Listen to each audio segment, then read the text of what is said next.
Moratorium पर फैसला। Supreme court ने मॉरेटोरियम की अवधि बढ़ाने से इनकार किया।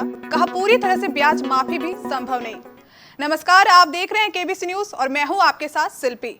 लोन मॉरेटोरियम मामले पर सुप्रीम कोर्ट ने बैंकों को ज्यादा और ग्राहकों को थोड़ी राहत दे दी है। कोर्ट ने साफ कहा कि मॉरेटोरियम की अवधि 31 अगस्त से ज्यादा नहीं बढ़ाई जा सकती। न ही मॉरेटोरियम अवधि के दौरान ब्याज पर ब्याज दिया जाएगा। कोर्ट ने कहा कि अगर किसी बैंक ने ब्याज पर ब्याज वसूला है तो वह लौटाना ही होगा। कोर्ट ने कहा कि सरकार को आर्थिक फैसले लेने का अधिकार है, क्योंकि महामारी के चलते सरकार को भी भारी आर्थिक नुकसान हुआ है। हम सरकार को पॉलिसी पर निर्देश नहीं दे सकते। हालांकि रिजर्व बैंक जल्द ही इस पर राहत का ऐलान करेगा। Justice Ashok Bhushan, Justice R Subhash Reddy और जस्टिस एम आर शाह की बेंच ने यह फैसला दिया। यह वही मामला है जिसमें सरकार ने बैंक कर्जदारों को ईएमआई भुगतान पर बड़ी राहत दी थी। दरअसल पिछले साल देश के सेंट्रल बैंक आरबीआई ने 1 मार्च से 31 मई तक कर्ज देने वाली कंपनियों को मॉरेटोरियम देने की बात कही थी, जिसे 31 अगस्त तक बढ़ाया भी गया। जस्टिस अशोक भूषण की अध्यक्षता वाली बेंच ने बैंकों को भी बड़ी राहत दी है। अब बैंक डिफॉल्ट खातों को एनपीए घोषित कर सकते हैं, जिस पर पिछले साल कोर्ट ने रोक लगा दी थी। 2020 में मार्च अगस्त के दौरान मॉरेटोरियम योजना का लाभ बड़ी संख्या में लोगों ने लिया, लेकिन उनकी शिकायत थी कि अब बैंक बकाया राशि पर ब्याज के ऊपर ब्याज लगा रहे हैं। यहीं से मामला सुप्रीम कोर्ट पहुंचा।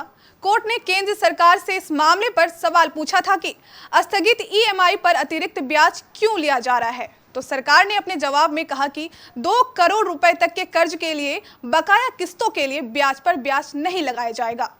सरकार के इस प्रस्ताव में 2 करोड़ रुपए तक के MSME loan, education loan, home loan, credit card बकाया, कार 2 व्हीलर लोन और पर्सनल लोन शामिल हैं। इसका पूरा भार सरकार के ऊपर आएगा, जिसके लिए सरकार ने करीब 6,000 से 7,000 करोड़ रुपए खर्च किए। आइए पहले जानते हैं कि आखिर लोन मॉरेटोरियम क्या है। मॉरेटोरियम का मतलब होता है आप अगर किसी चीज का भुगतान कर रहे हैं तो उसे एक निश्चित समय तक के लिए रोक दिया जाएगा। उदाहरण से समझते हैं। मान लीजिए अगर आपने कोई लोन लिया है तो उसकी ईएमआई को कुछ महीनों के लिए रोक सकते हैं, लेकिन ध्यान रहे इसका यह मतलब नहीं है कि आपकी ईएमआई माफ कर दी गई है। 3 महीने के लिए था मॉरेटोरियम, बाद में 6 महीने कर दिया गया।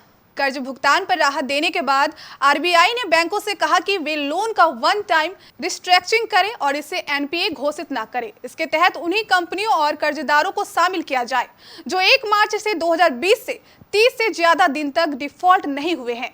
कॉर्पोरेट कर्जदारों के लिए बैंक 31 दिसंबर 2020 तक रिजोल्यूशन प्लान लाए और 30 जून 2021 तक लागू करें।